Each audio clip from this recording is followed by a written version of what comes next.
आमचा विश्वास, आमची बातमी.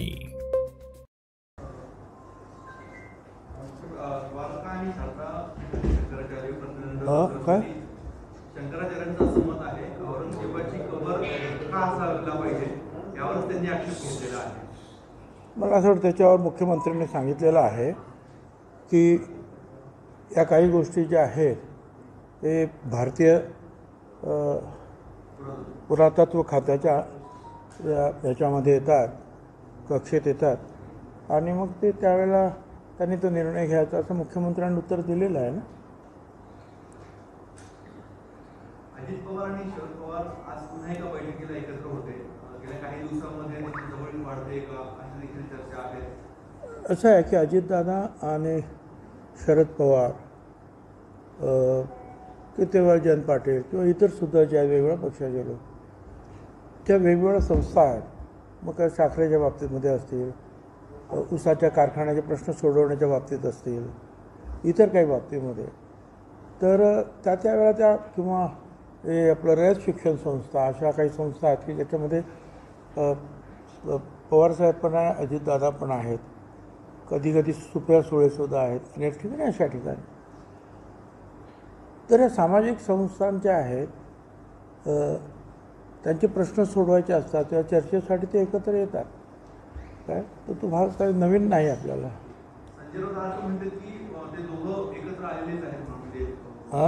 संजय राऊतांचं असं मत आहे म्हणजे सध्या ठाकरे बंधू एकत्र येणार त्या दृष्टीने ह्या पवारांच्या भेटीकडे पण बघितलं जात आहे.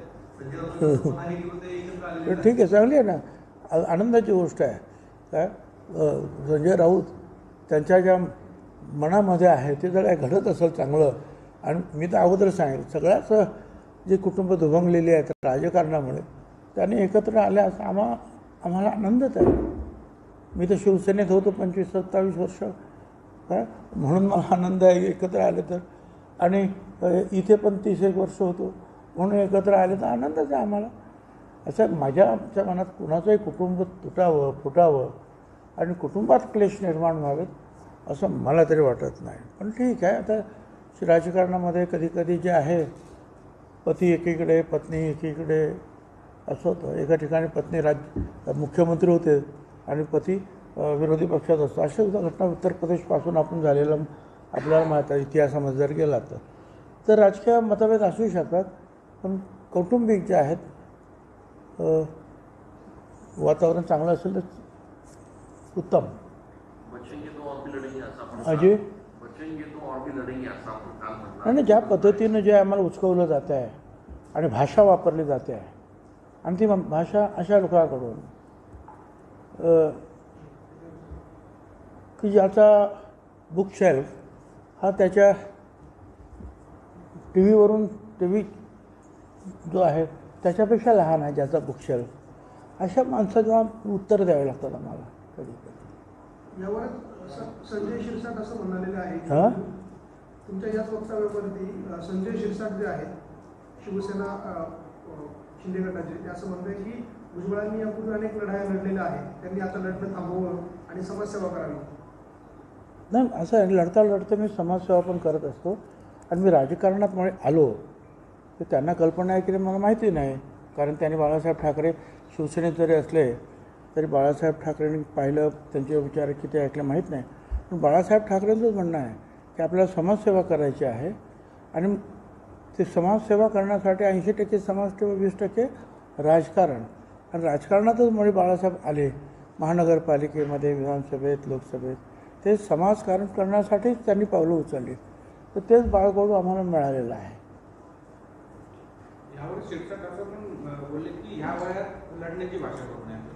नाही, ठीक आहे ना, जोपर्यंत अंगात शक्ती आहे तोपर्यंत मनुष्य लढतो, तो कदाचित जीवाजीव आहे तोपर्यंत सुद्धा लढतो. साहेब, दाभोळकरांवरती पुस्तक येत आहे, त्यांच्या हत्येच्या कटातला जो संशयित आरोपी आहे भावे नामक, त्यांनी जे पुस्तक लिहिलेलं आहे दाभोळकर हत्या आणि मी, आणि त्याचं आज कोल्हापूरमध्ये प्रकाशन होत आहे आणि त्या प्रकाशनाला देखील जे दाभोळकरांच्या हत्येमध्ये संशयित आरोपी आहेत ते त्या प्रकाशनाच्या कार्यक्रमाला असणार आहे. असं नाही की दाभोळकरांची हत्या झाली, एक तर त्यांचे जे आहेत ते आरोपी लवकर सापडत नव्हते, आता सापडले काही सापडले त्यांच्यावर केसेस सुरू आहेत. आणि अशा वेळा जर काही चुकीचं काही घडत असेल तर सरकारनं लक्ष द्यायला पाहिजे त्याच्यामध्ये. अमित शहा ज्या वेळेला सुनील तटकरेंच्या घरी गेले त्यावेळेला तिथे 4 हेलिपॅड बनवण्यात आले होते आणि हे सरकारच्या जनतेच्या पैशातून बनवण्यात आले होते असं अंजली दमनिया म्हणतात. आता असं आहे ना की मुख्यमंत्री असतील, मंत्रीसुद्धा अनेक ठिकाणी जातात, त्यावेळेचं हेलिपॅड बनवलं जातं. मुख्यमंत्री जातात, हेलिपॅड बनवलं जातं. ज्या वेळेला प्रधानमंत्री किंवा अमित शहासारखे जे गृहमंत्री येतात त्यावेळेला ते आणि त्यांच्या बरोबरीने काही संरक्षण करण्याकरता काही हेलिकॉप्टर्स कधी असतात. 4 हेलिकॉप्टर्स जे आहे हेलिपॅड बनवावं लागतं. आणि आता ते रायगडावर गेल्यानंतर साहजिक आहे कुठेतरी जवळच्या एक पक्षाचा प्रमुख, आमच्या पक्षाचे प्रमुख काय तटकरे, ते यांचं घर त्या जिल्ह्यात जवळच आहे. त्यांनी त्यांना जेवणाचं आमंत्रण दिलं, त्याने ते स्वीकारलं. आता जेवणाचं आमंत्रण स्वीकारल्यानंतर आता नुसतं तिथे जायलाच अर्धा दिवस लागला असता ना बाय कार वगैरे. हेलिपॅड कुठेही ते ही मंडळी जाणार भारतामध्ये तरी त्यांच्यासाठी मोठी हेलिपॅड बनवावीच लागतात सरकारला. त्यात काय नवीन आहे अशातला भावना आहे. हां, आता मुंबईसारखं मोठं एअरपोर्ट असेल तर ठीक आहे.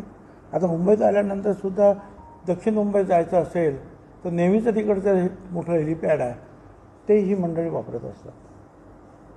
कुंभमेळ्याच्या संदर्भात बैठका झाल्या. कुंभमेळ्याच्या संदर्भात बैठका झाल्या. कसल्या?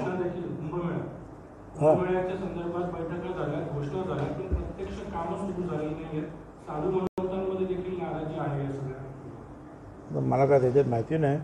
स्वतः मुख्यमंत्री त्यामध्ये लक्ष देत आहेत आणि जिल्हाधिकारी आणि म्युनिसिपल कमिशनर यांचा मुख्यतः रोल आहे याच्यामध्ये. कारण अनेक कामं जी आहेत ते जिल्हा पातळीवरची आहेत, बरीचशी कामं जी आहेत म्युनिसिपल कॉर्पोरेशनच्या पातळीवर आहेत. तर त्यांनी त्याचा अभ्यास केला पाहिजे ना की आपल्याला किती दिवस राहिलेले आहे आणि काय काम करायचं आहे, गोल काय आहे, आणि त्या पद्धतीनं मग ते एक्सपिडाईट करायला पाहिजे. आणि मला तर असं वाटतं की हे सगळं करताना त्यांनी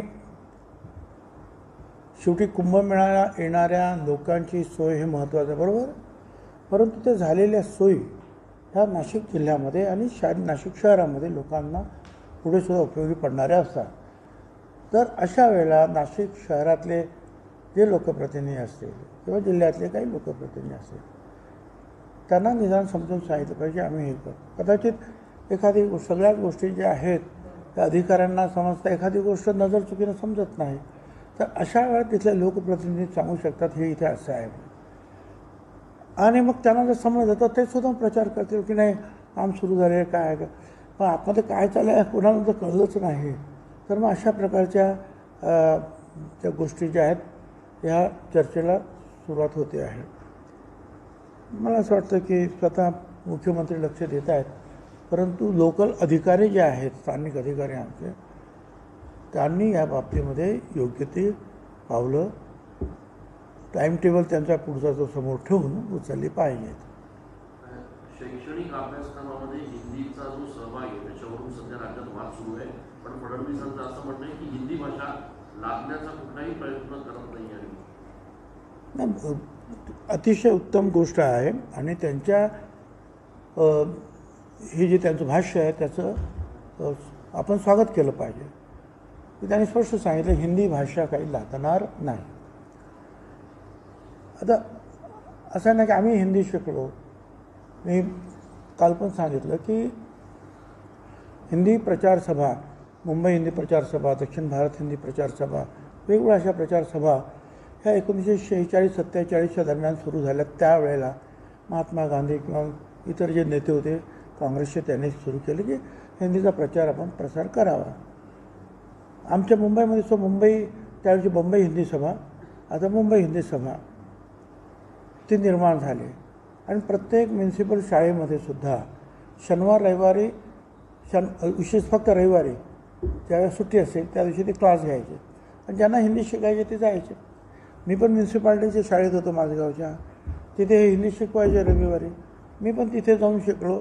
त्या हिंदीच्या परीक्षासुद्धा पास झालो. आजचा प्रचार सभा जी आहे मुंबई हिंदी प्रचार सभा, तिचा मी प्रमुख आहे, म्हणजे कुलपती आहे. हिंदीचा प्रचार अशा रीतीनं झाला, पण सगळ्यात जास्त प्रचार जर झाला असेल तर तो हिंदी सिनेमामुळे, बॉलिवूडमुळे झाला. कारण दक्षिणेमध्ये सुद्धा ज्या वेळा सुरुवातीला कदाचित अमिताभ बच्चन वगैरे यांचे पिक्चर अडवले गेले, पण आता तर होत नाही. त्यांचे जे आहेत दाक्षिणात्य पिक्चर त्याचं हिंदीमध्ये डबिंग होतं आहे. इथले पिक्चर असतील, सिनेमा असतील, ते तिकडे हिंदीमध्ये दाखवले जातात. हिंदीत थोडंफार आता सगळ्यांनाच कळायला लागलं. आणि महाराष्ट्रात तर असं आहे, आता दुसरी एक गोष्ट त्याला सांगलीला गेलं तर त्या बाजूला तिकडे कर्नाटक वगैरे लागलेलं आहे. त्या बॉर्डरला जे आहे मराठी पण बोलतात आणि आपले इकडचे लोक कानडी पण बोलतात. तर सोलापूरकडे गेले तर ते तिथे आंध्र लागले, तर तिकडे सुद्धा दोन्ही भाषा बोलणारे लोक आहेत. नागपूर आणि त्या भागात गेले तर हिंदी भाषिक आपल्याला जास्त आपल्याकडे बोलणारे खूप दिसतात आपल्याला. आणि ह्या सापत्राच्या इकडे आपल्या भागात गेले तर गुजराती बोलणारे पण सापड. माझं असं म्हणणं आहे की ह्या भाषा अशा रीतीने ज्या आपोआपच शिकल्या जात आहेत, ज्यांना खास शिकायचं त्यांनी ते शिकावं. पण मराठी ही आमची मातृभाषा, राज्यभाषा, या मातेची भाषा आहे. आणि ती मग फडणवीसांपासून तर ठाकरेपर्यंत सगळ्यांनी सांगितलेलं आहे की या भाषेचा अपमान करायचा नाही, ही भाषा शिकलीच पाहिजे. आणि त्याबरोबर ते ज्यांना उच्च शिक्षण घ्यायचं किंवा काय, त्यांना असं वाटतं की इंग्रजीसुद्धा आम्हाला आलं पाहिजे. 5वीपासून हिंदी आहेच ना. आणि बाकीचे सगळे आमची मुलं जे आहेत ते टी व्हीवर किंवा ह्या याच्यावर हिंदी आपोआप शिकत आहेत. रोज काहीतरी बघत असतात, त्याच्यावर सगळे हिंदीतच असतील. तर मला असं वाटतं की निव्वळ जर भाषा आम्ही जर शिकत राहिलो तर सायन्स, मॅथ्स यांच्याकडे आमचं दुर्लक्ष होईल. आणि मग कोणाला जर इंजिनियर बनायचं आहे, डॉक्टर्स बनायचं आहे, IT तज्ज्ञ बनायचं आहे, इतर काही बनायचं असेल तर त्यांचा वेळ आणि कदाचित बुद्धी ही नुसती भाषांमध्ये जे आहे अटकून पडता कामा नये. तर शैक्षणिक भाषा ज्या आहेत, उच्च शैक्षणिक भाषा, त्यासुद्धा त्यांनी आत्मसात करणं गरजेचं आहे. आता मला सांगण्यात आलं त्यांच्याकडून की जर्मनीला 5 लाख मुलं पाहिजे ज्यांना त्यांच्याकडे कौशल्य आहे. सुतार कामाचं आहे, लोहार कामाचं असेल, वायरिंगचं असेल, क्युपुला वगैरे याच्यावर काम करणारे, मिशनवर काम करणारे लोक, हे जे सगळे असतील. आता ते तिकडे गेलो त्यांना जर्मनी शिकावं लागलं थोडीफार. आणि त्या प्रकारे जे आहे त्यासाठी जे आहे सरकार प्रयत्नाला लागलेसुद्धा आहे. कौशल्यावर आधारित शिक्षण द्यायला 10,000 रुपये महिना घ्या, पण शिका, आणि मग आपोआप तिकडे मोठ्या पगारावर नोकऱ्या मिळत आहेत. मला वाटतं जग जसं चाललेलं आहे, काय आपली मातृभाषा कायम ठेवून त्या पद्धतीनं हळूहळू पुढे जायला पाहिजे. महाराष्ट्राची अशी भूमिका आहे की सक्ती जो शब्द वापरतोय सरकार, सक्ती न वापरता शिकण्यासाठी हरकत नाही, पण हिंदीची सक्ती का महाराष्ट्रामध्ये? सक्ती नको, ऐच्छिक ठेवा ना तुम्ही. ऐच्छिक जर्मनी ठेवा, इंग्रजी ठेवा, कन्नड ठेवा, काय वाटेल ते ठेवा. त्यांना काय शिकायचं ते शिकते, आमचं काय म्हणणं आहे. मराठी मस्ट का. आणि शैक्षणिक भाषा आपण प्रयत्न आहेत आपले की मातृभाषामध्ये ह्या जे आहेत विज्ञान शिकवलं जावं, मेडिकल शिकवलं, पण ते अजून ते थोडंसं दूर आहे ना. तोपर्यंत काय करायचं, इंग्रजी शिकावी लागेल. ह्या 2 भाषांमधनं वाद सुरू असताना संस्कृत भाषा ही शिक्षणासाठी कंपल्सरी करावी अशी पण मागणी होत आहे. हो, तर संस्कृत भाषा पण ज्यांना संस्कृत भाषा शिकायची त्यांनी शिकलं पाहिजे. ज्यांना मंदिरांमध्ये वगैरे किंवा पूजा पाठ वगैरे जे आहे काय, हा सुद्धा एक व्यवसाय आहे ना काही लोकांचा. तर त्यांना ते शिकायचं असेल तर त्यांना शिकायला त्या संस्कृत पाठशाला आहेत पण ना त्यांना शिकायचं आहे.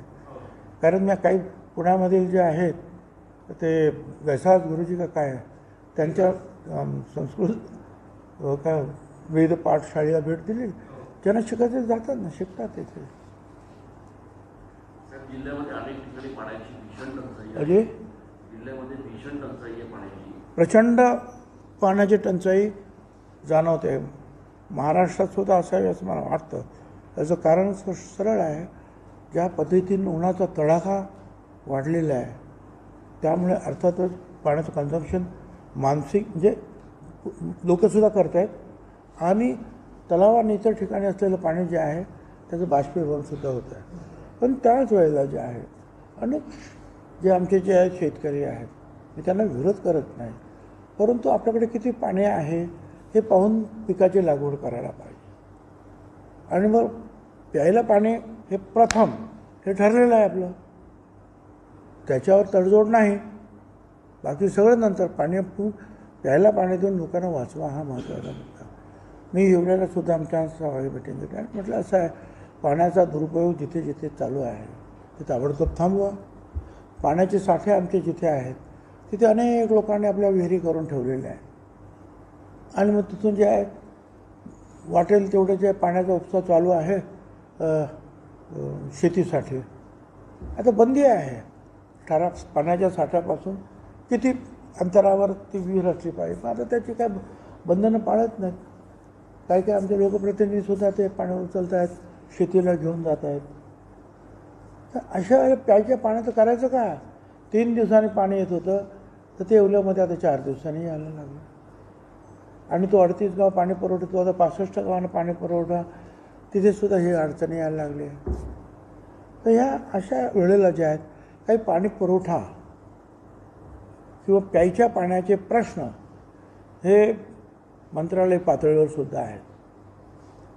आमच्यासुद्धा एक प्रश्न जो आहे जो पिण्याच्या पाण्यासाठीचा, आम्ही 2 वर्ष मी झगडतो येवल्याच्या पिण्याच्या पाण्यासाठी, तो मंत्रालयामध्ये शेवटच्या स्तरावर आहे.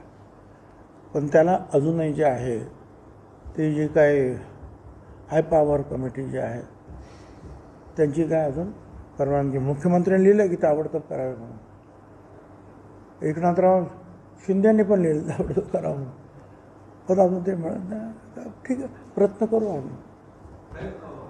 जलजीवन मिशन अंतर्गत कामं, जलजीवन मिशन अंतर्गत पाण्याची कामं जी होणं अपेक्षित होतं ती कामं खूप संथ गतीने होत आहे. कशामुळे? जलजीवन मिशन अंतर्गत केंद्राची जर योजना होती जलजीवन मिशन, तर अनेक गावांमध्ये नळ लागलेले आहेत लोकांच्या घरापर्यंत, पण पाणी पोहोचत नाही. पूर्वी असा एक विनोद असायचा, तुमने नल मांगा था ना, हमने नल दिया, तुम्ही कहाँ पाणी मांगा था भाई. अरे नळ देऊन काय करता, पाणी पाहिजे आहे.